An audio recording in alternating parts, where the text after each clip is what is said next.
The Australian summer cruise season has officially been terminated. Is there any hope on the horizon? Plus, is Royal Caribbean's Enchantment of the Seas going to call Australia home?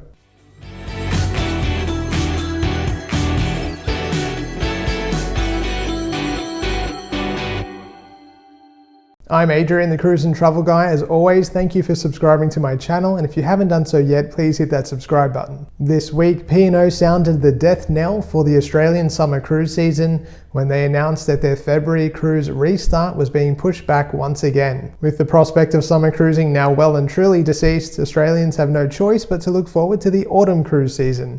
We're going to make that a thing. P&O's recent cancellation took with it all cruises scheduled to depart up to and including March 3rd. In addition, an 11-night South Pacific cruise departing on May 2nd also got the chop. P&O apparently tried to create a domestic itinerary out of that voyage length, but they were unable to do so, so they cancelled it and have created several shorter domestic legs instead.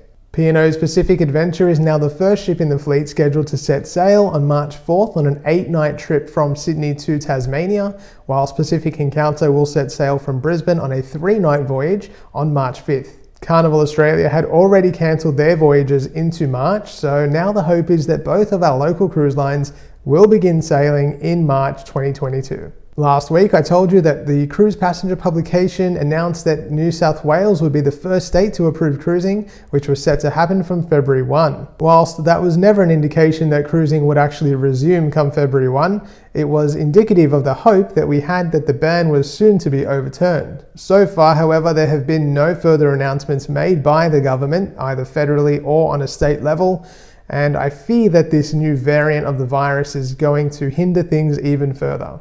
As a result of the emerging "oh my god, not again" variant, I think it's called Omicron actually, the Australian government has actually pushed back the end of some travel restrictions that were set to be wound back on December 1st. With a heightened focus on the potential ramifications of this new variant, it seems that cruising will once again be the poor relation when it comes to travel. With so many unknowns, it seems less likely that at this particular moment, governments will be putting their support behind a local cruising resumption, but I still live in hope. With March being the next date aimed for a local cruising restart, realistically the government would need to throw its support behind the local cruising industry within weeks in order to make sure that the cruise lines can actually be prepared to start in autumn. Like we've all become too used to doing, we have no choice but to wait. Meanwhile, avid Australian cruisers can now officially head to Singapore to hit the high seas. Dream Cruises have opened their Super Seacation cruises for sale to Australians. The 2- and 3-night cruises to nowhere depart Singapore aboard the 150,000-ton, 2017 launched World Dream. These short voyages start at around $350 per person and are open to fully vaccinated travelers. Pairing a short cruise with a couple of nights in Singapore could make for a great experience for travel and cruise-starved Australians. Royal Caribbean have also announced their 2023 Alaska cruise season, which gives us a glimpse into the as-yet unannounced Australia 2023-2024 cruise season. At the conclusion of their Alaskan cruise seasons, several Royal Caribbean ships make their way over to Australia via Hawaii.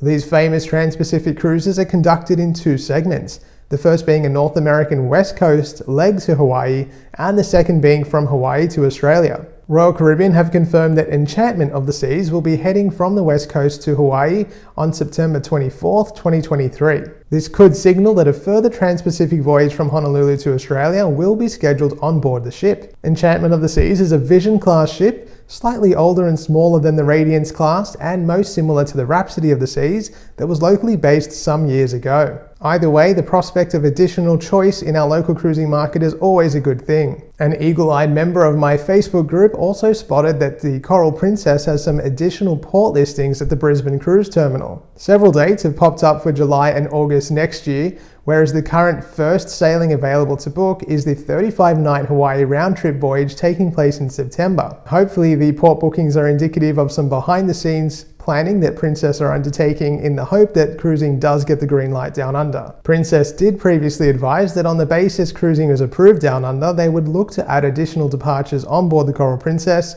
So we might just have a few extra to choose from soon. That's about it for this week's cruise news update. If you haven't already done so, please hit that subscribe button. If you are looking to book a cruise for 2022 and beyond, you can head to my website, thecruiseandtravelguy.com.au. You can also follow me on Facebook and Instagram at thecruiseandtravelguy. Thanks for watching, stay safe, and I'll see you soon.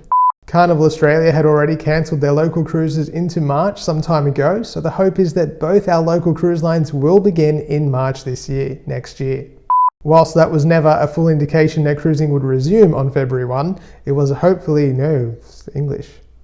With March being the next date for cruises to depart, pairing a few nights in Singapore with a couple of nights at sea could make for a great Singapore.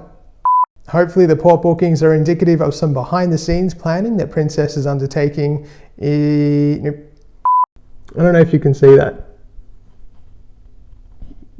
This is me losing a battle with a door frame.